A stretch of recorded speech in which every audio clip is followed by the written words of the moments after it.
Shalom everyone, I hope that you're doing fantastic. I'm just jumping in here. If you are new, sometimes I just jump in here and I chit chat, I read scripture, and I use living language and stuff like that on my channel. So Jehovah Elohim, Yeshua HaMashiach, that is my Elohim. And so if you don't like that, I guess this is where we depart and all that kind of stuff. But anyway, I'm just reading, and you know, a lot of people know my story and all that kind of stuff, and you guys are the people that I talk to, so here we are. I'm sitting here looking at a portion of scripture in Isaiah, and it's talking about the great consumption that we have been dealing with. And I'm sorry about the glare on my phone here. It is what it is. But anyway, I just wanted to read about haughtiness and things like that, and pride and ego. And we do know that the procession of the zodiac, that we are entered into that proud house. We know that there's 12 houses in the zodiac, and which are also considered as being lords as well. And obviously we don't run to the zodiac, but it's there. It is a part of the scroll itself. There's a mystery in it. At the same time, the divine will allow us to know things from it in his time, okay? And the things that we have learned and things like that, then we can use those for purposes that are being led and guided by way of the, you know, divine leading us through that knowledge. Okay, so we're already told that those things that are secret, that kings will search out those kind of things, and those things that are revealed to us are for us. Okay, so anyway, and a lot of times and a lot of people have had different processes and things like that, and so you can't take away from the knowledge that you do know of something. Okay, so then once you do come into the light and things like that, sorry, I don't mean to use this as a mirror, but that's really bothering me.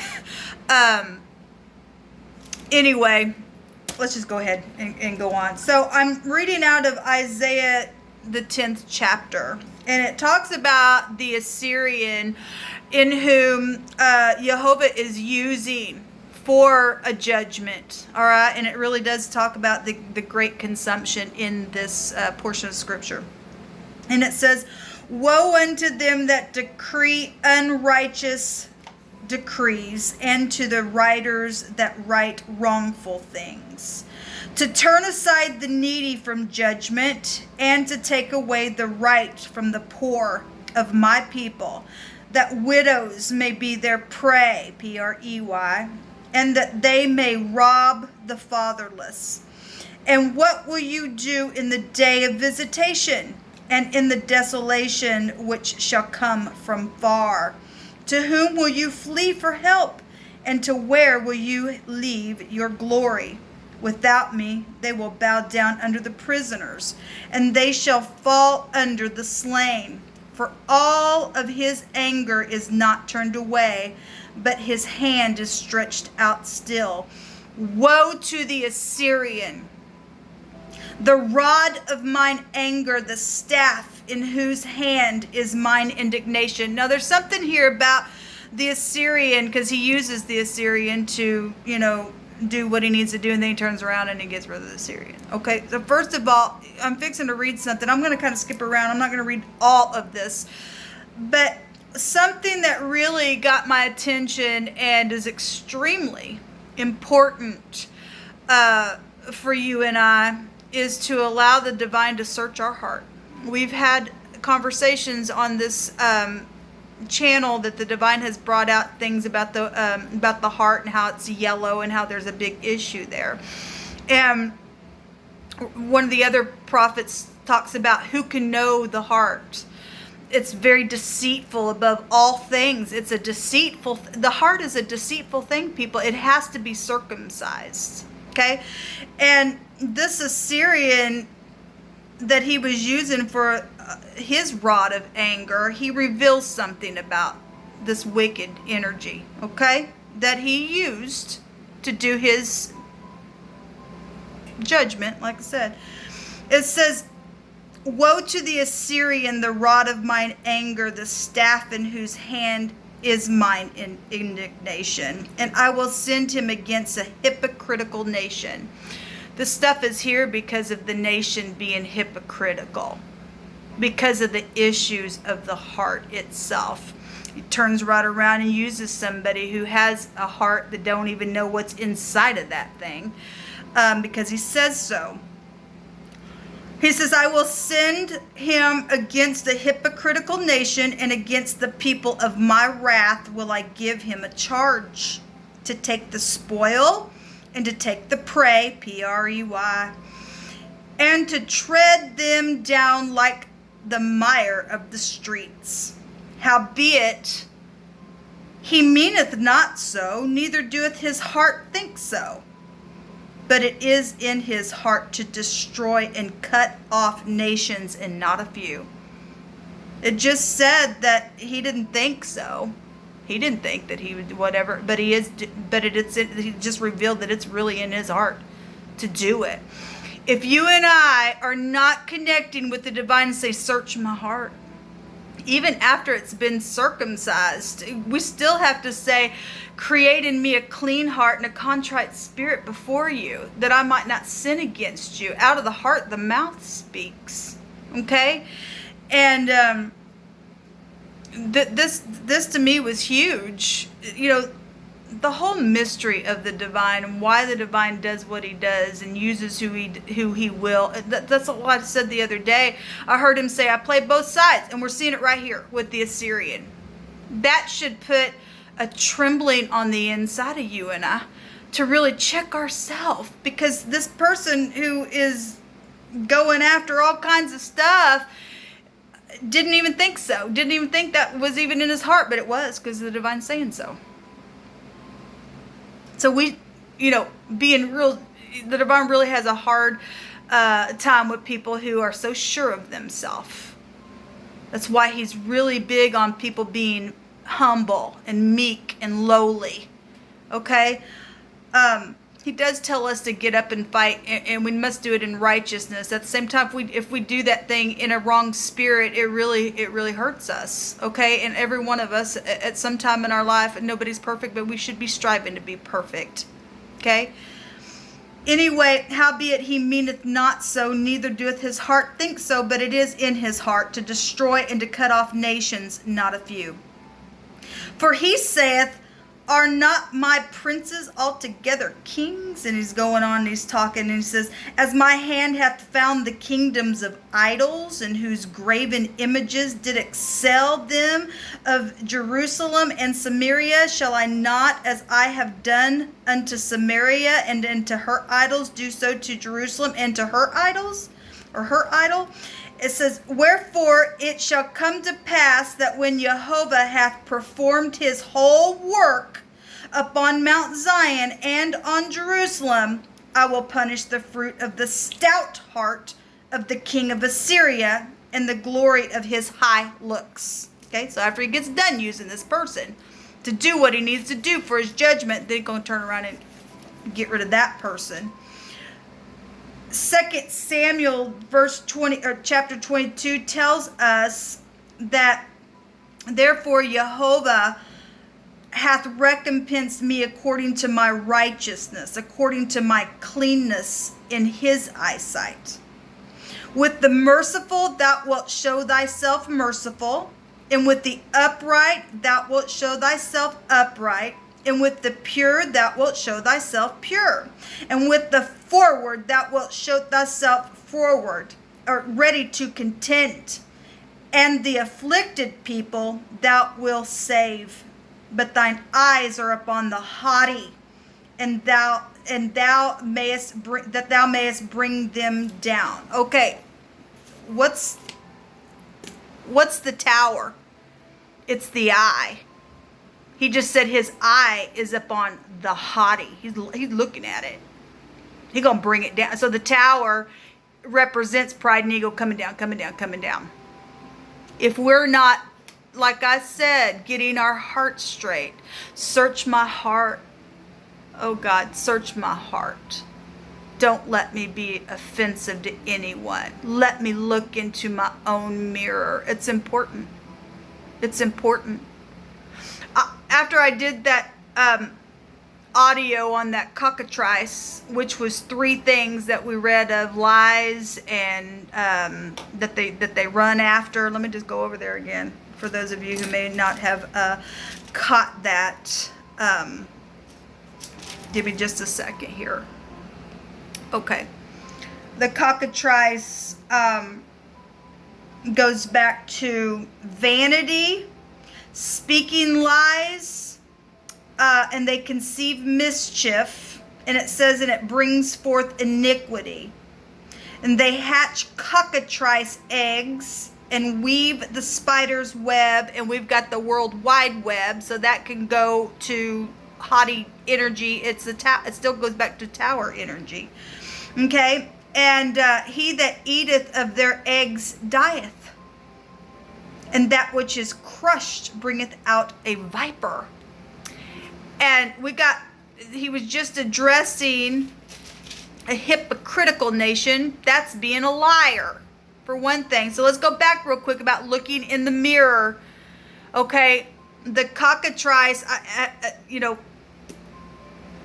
I went and did a little bit more research and went to the etymology in the English, and it was just talking about, of course, those of you who I guess didn't watch that video, I did a video before the audio and showed a picture of a cockatrice, and then I removed it off of my channel because it was a really nasty looking thing. And what it looks like is a dragon with a rooster's head, and it's a serpent as well. So it's 3 things, okay? And it's really nasty. And it stated when I got offline and did that other video that it was alluding to something about how that it's mythic dragon, but it's very real. It's spiritual, okay? And that stuff wants to make its way into this dimension and all that kind of stuff. And I spoke about that. But it talked about how to get rid of it or something, you must have it look in its own mirror or something like that. And there's really a lot of truth to that.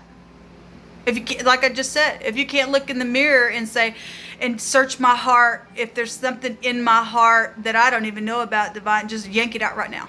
Just yank it out. I don't want it in there. Okay? If you can't look in the mirror, and even if you know something's in your heart, you don't take care of it and you just let it go, it will breed some stuff, real ugly stuff. It'll make you haughty. It's full of vanity. It's full of lies. It's stated in that portion of scripture that it runs to do evil. It runs to do it. That's horrible. We got clans and groups of people and gangs that will run to go do some stuff. And this is why we're seeing all of this consumption going on in the earth right now. From afar. Remember, I read out of the Apocrypha that Manasseh stated that it was imported over here from afar, and it is. And he just told us here in scripture that it was. But he is going to take care of the wicked after he judges with it. He'll, like I said, he's going to turn around and get rid of this haughty energy, because his eyes really are on. Aren't you glad though that his eyes are on that? He loves judgment. Anyway.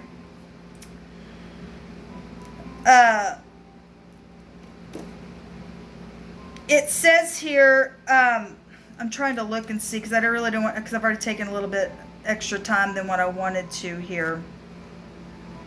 Oh, I'm looking at the wrong chapter. Let me go back real quick.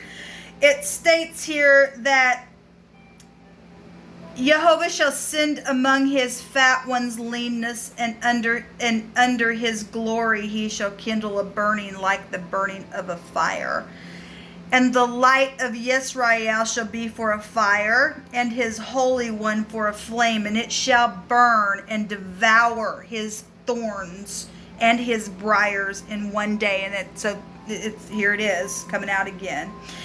And shall consume the glory of his forest and his fruitful field, both the soul and the body.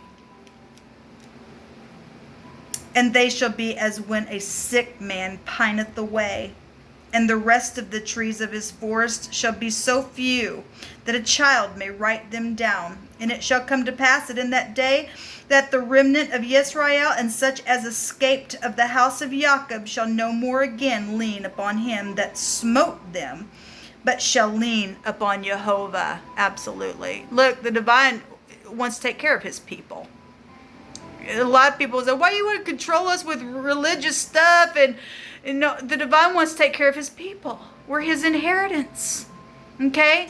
And a lot of people rebel, and they go in, they just want to get their ears tickled, and then they go out and do what they want to do, and they're nothing but liars and hypocrites, and they don't understand that our way is not the divine's way. Okay, he has a group of people that he has put in this earth to be an example for uprightness. Who wants to get up and be wicked and rude? Well, I guess the king of Assyria had it in his heart. Those people that don't want to hear, they're in big trouble. You and I, if there's anything in you today, you must cry out to the divine and say, heal my heart. Circumcise it, not once, not twice, but as much as you need to take off that nasty yellow foreskin. Get it out.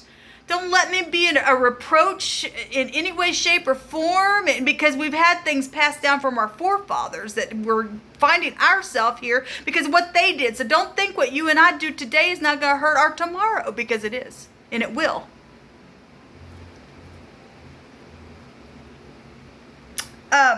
So we're being told here that those who get to escape this, you're only going to escape it by, like I just said, getting your heart right. And we're going to lean on Jehovah, the Holy One. The remnant shall return, and the remnant of Jacob unto the mighty El. Anyway, I'll just, and let me go ahead and read this. For though thy people Yisrael be as the sand of the sea, yet a remnant of them shall return. The consumption decreed shall overflow with righteousness. You got that right. If this stuff don't put a fear in you, that's beautiful, that after this is done, he's going to make sure there's going to be righteousness in the earth. And he says not to shut up until righteousness be filled. And so if you and I aren't getting on any kind of towers, or you're around people and teaching righteousness or correcting something that you absolutely know that there's just something wrong with that, then eventually, if you just allow things to just, oh, I'm too afraid to open my mouth to that. Well, eventually something's going to brew on the inside of you, and you're going to bring forth some cockatrice stuff. To me, this humbles me. It really just humbles me. Behold, Yahweh of hosts shall loop the bow with terror, and the high ones of stature shall be hewn down, and the haughty shall be humbled, and he shall cut down the thickets of the forest with iron, and Lebanon shall fall by a mighty one. I just wanted to share all this. So it's good for us to be reminded of these things every single day, until our hearts be completely just full and overflowing of love and respect for people and kindness, and not taking advantage of people, and or being a prey because of people allowing certain things in the earth itself. Your children are counting on you. And when you say things like that, then it really gets people's attention. Oh, well, my for no more. And, well, you're for no more with that attitude going to have a consumption. Look, you've watched my channel. I'm not the only one that's had to go through some really hard stuff. At the same time, the divine is merciful, and he knows how to bring things back to us in ways beyond us. And it is the truth. It followed with righteousness afterwards. We should fear the Most High. It's the beginning of wisdom for us. Be humble today and all your days. Shalom.